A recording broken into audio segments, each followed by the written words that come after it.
होते हैं तो जवान होते होते एक सपना होता है कि कैसे अपनी कैटेगरी को बदलें। जिस घर में तुम रहते हो, जो तुम्हारे हालात हैं, आर्थिक भी सामाजिक भी, समाज में जो तुम्हारी वैल्यू है, अभी फ़िलहाल ज़ीरो मानो, नील है, वो वैल्यू बनानी पड़ेगी। और वो बनेगी कैसे? जब तुम खूब मेहनत करोगे। सबसे ज़्यादा जो बदलाव ला सकती है ना ज़िंदगी में, जो स्टेज है, उस स्टेज में तुम लोग हो बेटा।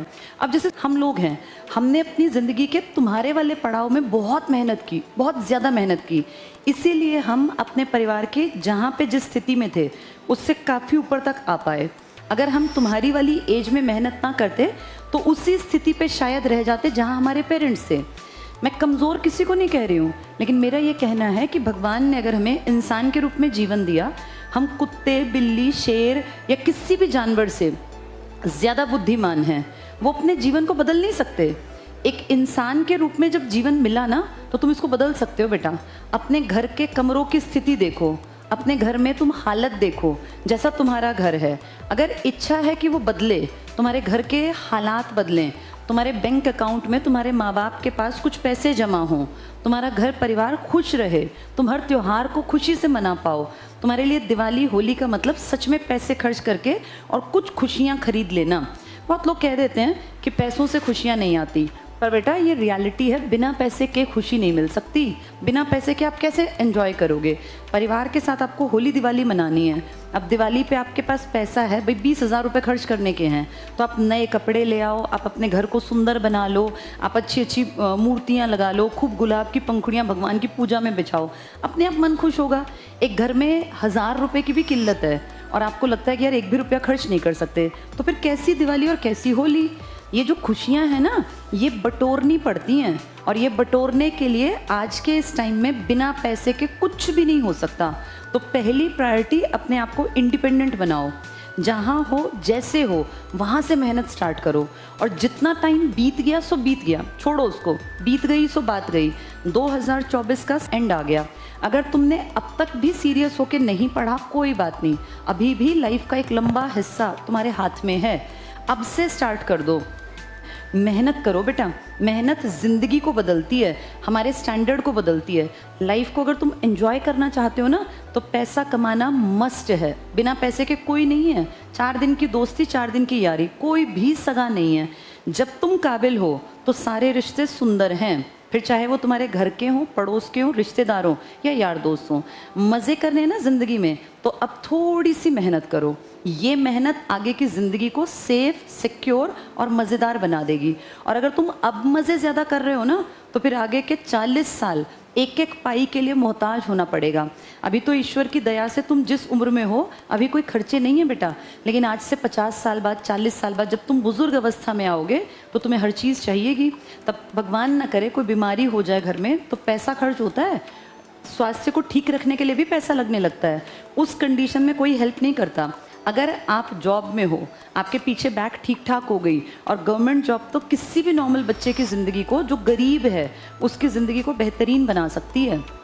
इसके बहुत सारे फ़ायदे हैं। तो खूब पढ़ो बेटा, इस स्टेज को ख़राब मत करो। ठीक है, मौज मस्ती अपनी जगह, हमने टीचर्स डे पे खूब मस्ती की, कोई दिक्कत नहीं है। वो 1-2 दिन अगर हम लगा भी देते हैं ना ज़िंदगी के, तो वो ख़राब नहीं है, वो तो लाइफ में एंजॉयमेंट के लिए ज़रूरी है। लेकिन हर रोज़ टाइम ख़राब कर देना, लेट आना, क्लास को बंक कर देना, ये तुम्हें नुकसान ज़्यादा पहुंचाएगा। लाइफ एक बार मिली है, करियर बनाने का मौका भी एक ही बार मिलेगा। 50 साल में जाके किसी के करियर नहीं बनते, एवरेज इंसान के। ये पीक टाइम है तुम्हारा मेहनत करने का। एक बार जम के बढ़िया वाली मेहनत पढ़ाई में कर लो, फिर अगले 30-40 साल आराम से ज़िंदगी जीना। फिर अपनी बाइक हो, अपनी गाड़ी हो, तुम EMI भरने के लायक हो जाओगे। एक बंधी तनख्वाह हो जाएगी तो तुम घर बनाने के लायक हो जाओगे। तुम अपनी सारी चीज़ों को, सारे खर्चों को मेंटेन कर पाओगे। तो खूब पढ़ो बेटा। और दूसरी चीज़, अपने कैरेक्टर पे थोड़ा सा काम करना। ये कैरेक्टर एक ऐसी चीज़ है, आजकल की तुम्हारी जो पीढ़ी है, बहुत लोगों को लगता है कि कैरेक्टर की भी क्या इतनी कोई ज़रूरत है। बहुत ज़रूरत है बेटा।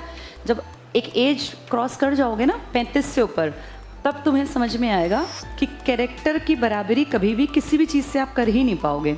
अगर खूब पैसा है, खूब धनी हो और चरित्रवान नहीं है ना, तो फिर उनका घर परिवार और ये सब बिखर जाता है।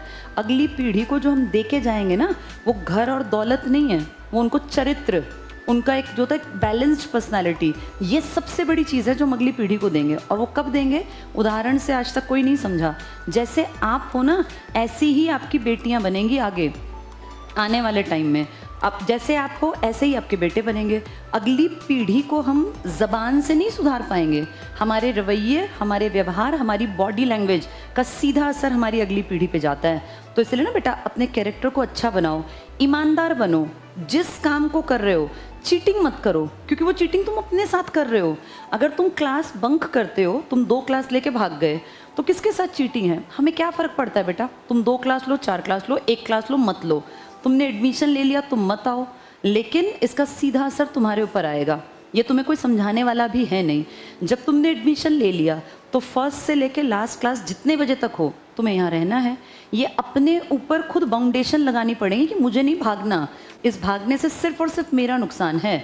यहाँ रह के अगर 5 घंटे की क्लासेस हो, 5 घंटे पढ़ो। कितनी नॉलेज यहाँ रोज़ मिलती है, कितनी चीज़ें यहाँ रोज़ परिमल सर, मैं, सुनील सर, अपनी प्रीति मैम या रीजनिंग वाले सर, हम सब सिखा रहे हैं। हम बेटा लाइफ को ना तुमसे ज़्यादा देख चुके, हमने लाइफ का बहुत लंबा पड़ाव देख लिया और हम जानते हैं क्या ठीक क्या गलत। तो हमारी बातों को ना ऐसे मत लिया करो। कभी टीचर डांट दे, बेइज्जती कर दे, तो इसको नेगेटिव नहीं लेना। हमें तुमसे क्या लेना है? हम तो सिर्फ ये चाहते हैं कि तुम लोग पढ़ लिख के अपनी ज़िंदगी में कामयाब हो जाओ। हमने तुमसे एक फ़ीस का पोर्शन लिया, उसके बदले में फिर पूरे साल तुम्हें पढ़ाएंगे। पूरे साल तुम लोगों को जितनी चीज़ें तुम इस्तेमाल करोगे, उसी पे सारी तुम्हारी फ़ीस हम लोग खर्च कर देते हैं। मेन चीज़ क्या है? सोसाइटी में अच्छे इंसान बने। अब तुम लोग जिस स्टेज पे हो, एक तरफ तो ड्रग्स, कितने लड़के लड़कियां आज इसी टाइम पे ड्रग्स की तरफ भाग रहे हैं। एक तुम लोग हो, बिना मन के ही सही, अगर क्लास में बैठे हो, मैं 100% श्योर हूँ जो बच्चा 1 साल तक चाहे आधे मन से क्लास लेता रहे, लेकिन वो पूरे साल अगर यहाँ 5-6 पीरियड पढ़ता रहा, तो तुम देखना 1 साल में उसमें बदलाव आ जाएगा। ऐसा नहीं है कि बातें मन पे नहीं लगती। एक एक बात बेटा जो कान में जाती है ना, वो कहीं दिमाग के किसी कोने में और मन के किसी कोने में छप जाती है। और कभी ज़िंदगी में जब मुश्किल हालात आते हैं ना, तो वो बातें याद आती हैं। तो अपनी लाइफ को अच्छा बनाओ, ईमानदार बनो, काम के प्रति डेडिकेटेड रहो और खूब जम के मेहनत करो बेटा। ये कुछ साल हैं बस आपके हाथ में। जिस दिन ज़िंदगी सेट हो गई, फिर लाइफ में आगे मज़े ही मज़े होते हैं। हाँ, ये मत सोचना कि ज़िंदगी एक स्मूथ वो पकड़ लेगी। ज़िंदगी में नौकरी लगने के बाद भी अप्स और डाउन्स आएंगे। अगर तुम्हें इंसान के रूप में जीवन मिला ना, तो पहली बात यह है कि हम में से किसी को मोक्ष नहीं मिला हुआ। अगर हमें मोक्ष मिलता तो हम यहाँ इंसान के रूप में होते ही ना। हमें दोबारा से ये जीवन मिला है, तो इस जीवन को इस्तेमाल करो, अच्छाई की तरफ बढ़ो, ईमानदारी सीखो, डेडिकेशन के साथ काम करो और अपनी लाइफ में ना हमेशा एक टारगेट बना लो, अच्छा इंसान बनना है। नौकरी पाना पहली ज़रूरत है, लेकिन फाइनली अच्छा इंसान बनना है। जहाँ हो, जिस दिन नौकरी लग जाए, जिसकी मदद कर सको, चाहे 5 रुपए के सामान की, एक पेन की, उतनी मदद ज़रूर करना बेटा। जहाँ पॉसिबल हो इंसानियत के लिए काम करना और हमेशा हमेशा सोचना कि जिस दिन मेरी लाइफ का एंड हो, उस दिन मुझे ये संतुष्टि हो कि मैंने इस जीवन का जितना मैक्सिमम बेस्ट यूटिलाइजेशन मैं कर सकता था या कर सकती थी, उतना किया। हमारे साथ इस दुनिया में बहुत लोगों का जन्म हुआ, तुम्हारे साथ भी, जो बहुत गलत रास्ते पे निकले हुए हैं। कोई उनमें से मर्डरर बन गया, कोई रेपिस्ट है, कोई क्राइम करता है, कोई पता नहीं कहाँ केस चल रहे हैं, माँ बाप के रोज़ के चक्कर लगते हैं। तुम कितने ब्लेस्ड हो, भगवान ने तुम्हारी बुद्धि को उस डायरेक्शन में जाने से रोक लिया और तुम्हारी बुद्धि को यहाँ तक ले आए कि कम से कम पढ़ाई कर लो। तो अपने आप को रोज़ फील करो ब्लेस्ड हो, मेहनत करो, ईमानदारी से मेहनत करो और ईश्वर ने चाहा ना 2025 तुम्हारा होगा, नौकरी के साथ तुम्हारा होगा। चलो, मेरी तरफ से इतना ही। बहुत सारा आशीर्वाद, बहुत सारा प्यार, बहुत सारी ब्लेसिंग्स। बस अपने काम पे अडिग रहो बेटा। ईश्वर देख रहा है, हर एक का बही खाता है, कौन कितनी मेहनत कर रहा है, कौन काम चोरी कर रहा है, कौन ईमानदारी से काम कर रहा है, ये सब कुछ लिखा जा रहा है और ये सब लौट के तुम्हारे पास आएगा। चालाकी चलोगे तो चालाकी आएगी, अच्छाई करोगे तो वापस लौट के फाइनली अच्छाई ही आएगी। और अपने आप को पहली प्रायोरिटी पर इंडिपेंडेंट बनाओ और अच्छाई को अपने अंदर समाहित करते जाओ, अच्छी पर्सनालिटी के मालिक बनो। चलो, ऑल द बेस्ट, बहुत सारी ब्लेसिंग्स बेटा।